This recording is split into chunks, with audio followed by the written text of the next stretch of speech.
দেখ ত্রিভুজ অনেক রকমের হতে পারে, বোঝা গেল? যেমন দেখ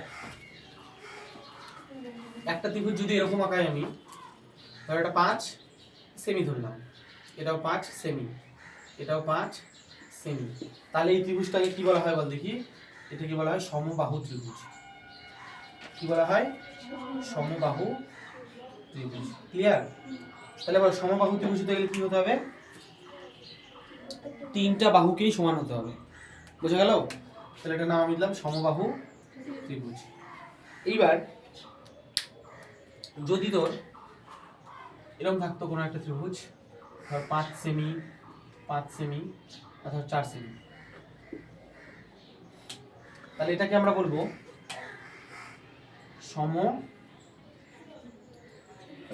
সমদ্বিবাহু ত্রিভুজ, বোঝা গেল? তাহলে যে যার তিনটা বাহু সমান তাকে বলবো সমবাহু ত্রিভুজ, যার দুটো সমান একটাও সমান, যেমন তোরা 2 নম্বর ত্রিভুজে দেখতে পাচ্ছিস দুটো 5 একটা 4, তাহলে এটাকে আমরা কি বলবো? সমদ্বিবাহু ত্রিভুজ, বোঝা গেল? এবার বর্গক্ষেত্রের ক্ষেত্রে আসি।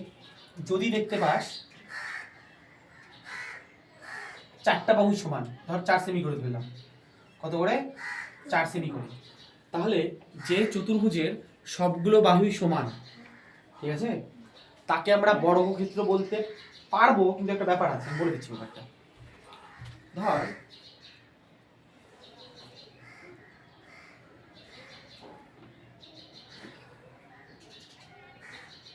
দেখ তোরা দুটো চতুর্ভুজ বোর্ডের মধ্যে দেখতে পাচ্ছিস, দুটাই কিন্তু চতুর্ভুজ। চতুর্ভুজ কাকে বলে? যার চারটা বাহু থাকে, তাকে আমরা কি বলবো? চতুর্ভুজ। কিন্তু আমি যদি এখন বলি যে চতুর্ভুজের চারটা বাহুই সমান, তাকে আমরা বর্গক্ষেত্র বলবো, তো দেখ হচ্ছে না ব্যাপারটা। কারণটা হচ্ছে এটার নাম বর্গক্ষেত্র আর এটার নাম হচ্ছে রম্বস। এটার নাম কি? রম্বস। তাহলে আমি যদি বলি যে যে চতুর্ভুজের চারটা বাহুই সমান তাকে বর্গক্ষেত্র বলবো, তাহলে তো হচ্ছে না, কারণ দেখ দুটারই তো চারটা করে বাহু সমান। তাহলে বল দুটোর মধ্যে পার্থক্য কি? বল, চেষ্টা কর। আচ্ছা, ওটাকে জ্যামিতিক ভাষায় বলতে হবে। তো প্রথম কথা, বর্গক্ষেত্রের ক্ষেত্রে এই যে কোণগুলো দেখতে পাচ্ছিস, এগুলো সব 90 ডিগ্রি। কত করে? 90 ডিগ্রি। 90 ডিগ্রি কাকে বলে? এই যে দেখ, যখন এটার সাথে এটা লম্বা হয়ে থাকবে তখন এটা কত? 90 ডিগ্রি। 90 ডিগ্রি কোথায় কোথায় থাকে? এটা বোর্ডের কোণা 90 ডিগ্রি, বোর্ডের কোণা 90 ডিগ্রি, ছবির কোণা 90 ডিগ্রি, আমার এই ট্যাবলেটটা যেটা দেখতে পাচ্ছিস তার কোণগুলো 90 ডিগ্রি, তারপর তোর বইয়ের কোণা 90 ডিগ্রি। তাহলে এগুলো সব আমরা কি জানি? 90 ডিগ্রি করে, বোঝা গেল? কিন্তু এর কোণগুলো 90 ডিগ্রি হয় না, কারণ দেখ এখানটা ছিল 90, এখানটা দেখ এটা আরো কমে গেল। কিন্তু রম্বসের ক্ষেত্রে একটা জিনিস মনে রাখবি, এই কোণটা যা হবে এই কোণটাও সেম হবে, আর এই কোণটা যা হবে এই কোণটাও সেম হবে, বোঝা গেল? কিন্তু আরেকটা জিনিস লক্ষ্য করে দেখ, বর্গক্ষেত্রের ক্ষেত্রে এই কর্ণটা দেখতে পাচ্ছিস আর এই কর্ণটা, বল দুটো কর্ণ তোদের কি মনে হচ্ছে? দুটো সমান না অসমান? সমান, বোঝা গেল? তাহলে বর্গক্ষেত্রের কি হবে? চারটা বাহু সমান থাকবে এবং কর্ণ দুটোও সমান থাকবে। কিন্তু তোরা রম্বসের ক্ষেত্রে দেখ, এবার বল তোদের কি মনে হচ্ছে? কর্ণ দুটো সমান না অসমান? কোনটা বড় মনে হচ্ছে, কোনটা ছোট মনে হচ্ছে? এইটা বড় মনে হচ্ছে, এইটা বড় মনে হচ্ছে, তাই তো? ঠিক, এইটা বড় এইটা ছোট। তাহলে বর্গক্ষেত্র আর রম্বসের মধ্যে বেসিক ডিফারেন্সটা কি? দুটারই কিন্তু চারটা করে বাহু সমান হবে। ধর তোকে একটা চতুর্ভুজ দিয়ে বলে এটা বর্গক্ষেত্র না রম্বস, তুই চারটা বাহু সমান দেখানোর পর কিন্তু জোর দিয়ে বলতে পারবি না যেটা হচ্ছে তোর বর্গক্ষেত্র হবে না রম্বস হবে। তাহলে বর্গক্ষেত্র না রম্বস সেটা দেখার জন্য তোকে কি বের করতে হবে? কর্ণটা বের করতে হবে। তুই যখন দেখবি দুটো কর্ণ সমান হয়ে যাচ্ছে তাহলে সেটা কি? বর্গক্ষেত্র।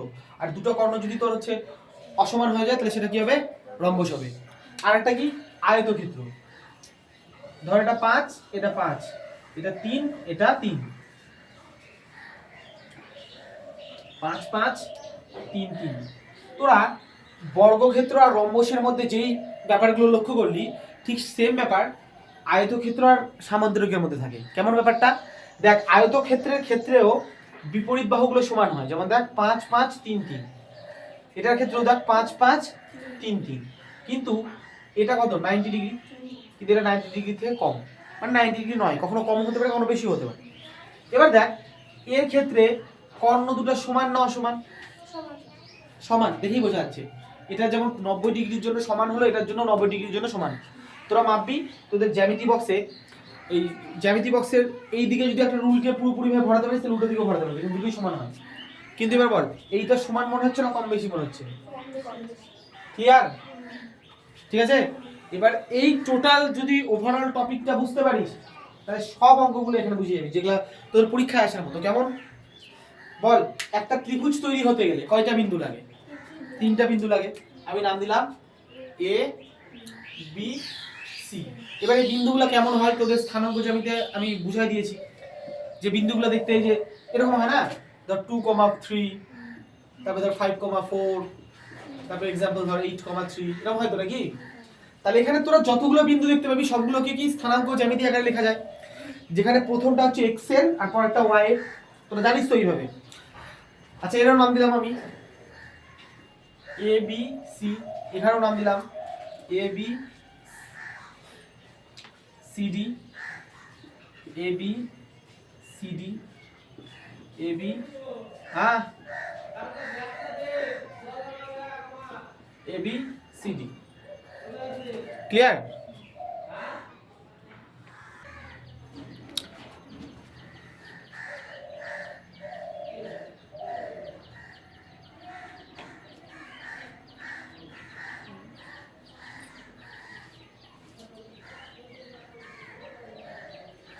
তো এবার একটা জিনিস দেখবি, সবগুলো আমি বলে দিচ্ছি, হ্যাঁ।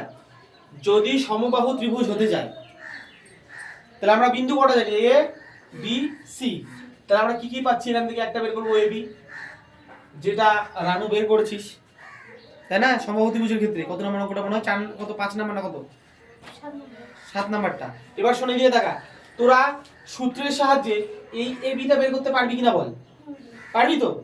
আচ্ছা, তোরা সূত্রের সাহায্যে বিসি বের করতে পারবি কিনা বল? পারবি। তোরা সূত্রের সাহায্যে সিএ বা এসি যেটাই বলবি সেটাই হবে।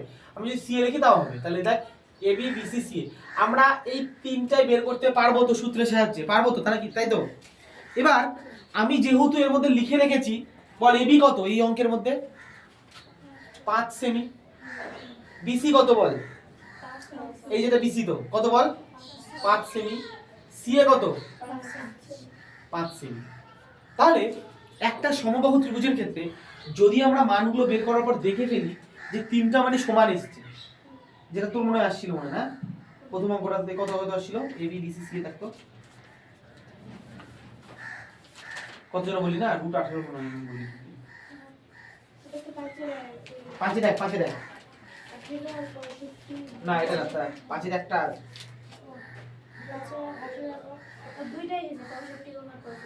এটা একটাই ছিল না, দুটো অঙ্ক ছিল? না না, ওটা বলছি না। এটা কত নম্বর অঙ্ক? পাঁচের দুইটা দেখতো, পাঁচের দুইটা সবাই দাদা দেখছি। আচ্ছা যাই হোক, আমরা পরে দেখবো। তাহলে এদিকে দেখা, যদি আমরা ত্রিভুজের অঙ্কের ক্ষেত্রে দেখি তিনটাই বের করবো, কি কি বের করবো? এ বি বিসি সিএ, তিনটায় যদি একই মান আসে, আমি জানি না কত কত মান আসবে, তাহলে আমরা কি বলতে পারি ত্রিভুজটা কি ত্রিভুজ? সমবাহু ত্রিভুজ। এবার তোরা পাঁচের যে 1 নম্বর অঙ্কটা করেছিস, তোরাই আমাকে বললি যে একটা রুট 18, দুটো রুট 65 করে। তাহলে এখানে দেখা সমান, বল এখানে এবি কত? 5, বিসি কত? 4, আর সিএ কত? 5। তাহলে বল এখানে কয়টা বাহু সমান হচ্ছে? তাহলে যার দুইটা বাহু সমান হবে তাকে আমরা কি বলবো? সমদ্বিবাহু ত্রিভুজ। ক্লিয়ার? এবার চলে আয় বর্গক্ষেত্রের ক্ষেত্রে চলে আয়। দেখ এখানে বল আমাকে A B BC CD DA এই চারটাই কত করে? 4 করে না? বল এখন কি আমরা বর্গক্ষেত্র বা রম্বস বলতে পারবো কি পারবো না? হ্যাঁ বল, পারবো না পারবো না? মানে চারটা বাহু সমান, আমি জোর দিয়ে বর্গক্ষেত্র বলতে পারবো না পারবো না? বল পারবো। তুই? পারবো না পারবো না? কর্নারটাকে দেখতে হবে কেন? দেখ এসি আর বিডি বল কত করে বলতে পারবি কেউ?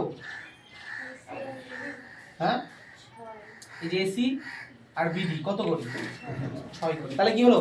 চারটা বাহু সমান হলো, তার সাথে সাথে কর্নার গুলো কি হয়ে গেল? সমান হলো। তাহলে এবার আমরা কি বলবো? যে সুতরাং এবিসিডি একটা কি হবে? বর্গক্ষেত্র। এবার এখানে চলে আয় রম্বসের ক্ষেত্রে। আমি এটা এক্সাম্পল দিয়েছি এমনি উদাহরণ হিসেবে, তোরা বের করবি যখন আমরা করবো অঙ্ক বুঝতে পারবি। এবার বলে চারটা বাহু সমান তো, কিন্তু বল এসি ইকুয়াল টু কত 3 আর বিডি ইকুয়াল টু কত 8। বল তাহলে এসি আর বিডি কি সমান হলো না হলো না? এখানে তো সমান হয়েছিল, এসিও 6 বিডিও 6, কিন্তু এখানে তো সমান হলো না। তখন তাহলে আমরা কি বলবো? রম্বস বলবো। ক্লিয়ার? এবার এখানেও তাই সেম গল্প, দেখ এটার সাথে এটা সমান, এটার সাথে এটা সমান, কিন্তু কর্ণও সমান, তাহলে এটা আমরা বলবো আয়তক্ষেত্র। কিন্তু এটার ক্ষেত্রে সমান হলো না, তাহলে এটাকে আমরা কি বলছি? সামান্তরিক। ঠিক আছে, মনে রাখবি বর্গক্ষেত্র থেকে রম্বস আর আয়তক্ষেত্র থেকে সামান্তরিক। ক্লিয়ার? এবার আমরা 5-এর 1 নম্বর অঙ্কটা তুই করছিস শুধু না? 5-এর 1 দাঁড়া, আচ্ছা ইয়েটা করছিস কেউ? 5-এর 1 করছিস, 2 করছিস 5-এর, আর ইয়েটা করছিস কি 4 নম্বরটা হয়েছিল? 4 নম্বর হয়নি না? আচ্ছা শোন, আমি একটু বুঝছি এটা, এগুলা বুঝিয়ে দিলাম। যদি কারো অসুবিধা থাকে আরেকবার দেখে নিবি, ভিডিও করা থাকলো।